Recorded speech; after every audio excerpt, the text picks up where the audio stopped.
So the other day, Hulu released their first full-length trailer for the King of the Hill reboot. And in this video, I'm going to go against everything I normally say about reboots. And I'm going to tell you why this is the perfect time for King of the Hill to return. But first, please like, subscribe, and share. Anything you can do will help my channel reach more people. And if you like this video, make sure to hit that bell icon so you can get my videos as soon as they drop. Yes, King of the Hill, at least the original version, came out in 1997. And it joined The Simpsons to be part of their animation block that would be from 8 to 9 p.m. on Sundays. And you know what? It was really good. The thing is it was actually completely different than what The Simpsons was. They looked like real people, they dealt with real issues, and it was from creator Mike Judge, who did a very much drier version of comedy than what The Simpsons released. And so while it didn't have the same fanfare and following as The Simpsons did, it lasted a long time because people could identify with what the characters were dealing with. It lasted for over 11 years. From 1997 to 2008, King of the Hill was on Sundays on Fox, and people really enjoyed it. Maybe people identified with Bobby Hill, maybe they identified with Hank Hill, or even Peggy, but the family was as American and as Texas as they come. And as I said, the humor was dry. There would be episodes where I might smile throughout, but I wouldn't bust up laughing.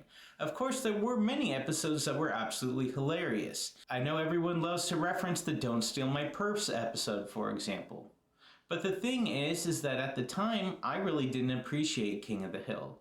I was several years older than Bobby when the show began, and by the time it ended, I was in my mid-20s, having no desire to actually watch the show. One of the problems with the original King of the Hill was that I couldn't identify purely with any of the characters. I was older than Bobby, younger than Hank, and none of the characters were around my age. But now watching the trailer for the new reboot of the show, I find myself identifying with Hank Hill often.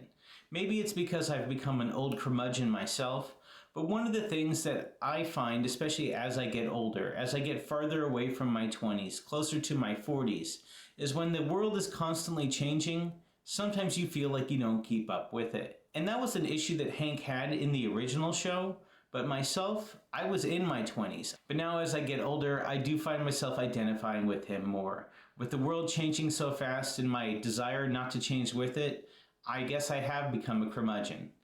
So his form of comedy, the comedy that will be what Hank Hill is complaining about throughout the show, is something that I identify with completely. Mike Judge, of course, started out big with Beavis and Butthead, and that was a show that was hilarious to me back in the early 90s. During the MTV generation, Beavis and Butthead represented the two kids that were completely out of the loop with high school. They would fight each other, kick each other in the nuts, and listen to hard metal. And frankly, I didn't identify with it completely, but I did find it hilarious, and I forced my parents to take me to Do America. But one of my favorite movies of all time came from Mike Judge, of course, and that is Office Space. For anyone like me that has worked in an office for any portion of their life, different scenes will make you cringe because you know exactly people like that in your workplace. So one of the things that I find that's really important with, let's say, King of the Hill versus something like American Dad or Family Guy is American Dad and Family Guy are outrageous humor. Things like a person walking up, telling a joke, and then somebody getting run over by a car or shot in the face. Where Mike Judge points out more of the foibles in standard American life, things that you can identify with because you have run into annoying people at the supermarket, or you have had the world change around you and you really just want to be that same person that you were for the last 20 years. And so there are two different types of shows. Now, American Dad and Family Guy are great, but at a certain point, you just can't identify with it. You know, it's just all over the top, going for hilarious scenes, but they're just cartoon characters, whereas King of the Hill could have easily been a sitcom. There was nothing in King of the Hill that really was specific to it being animated.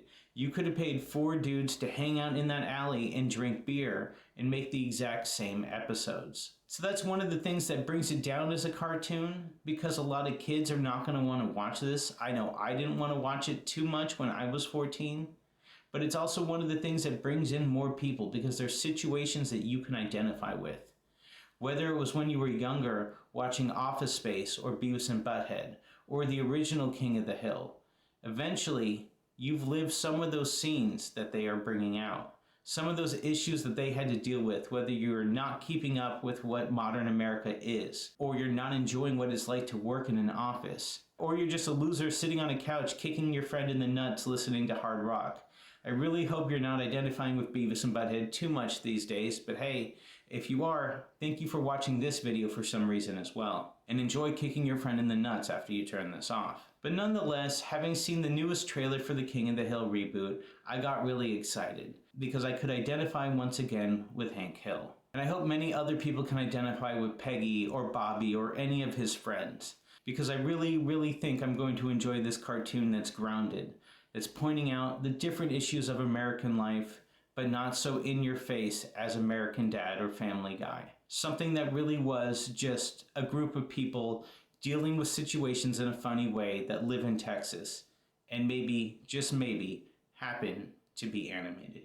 Hey, thanks for watching my video. Make sure to click that subscribe button and check out those videos on screen now.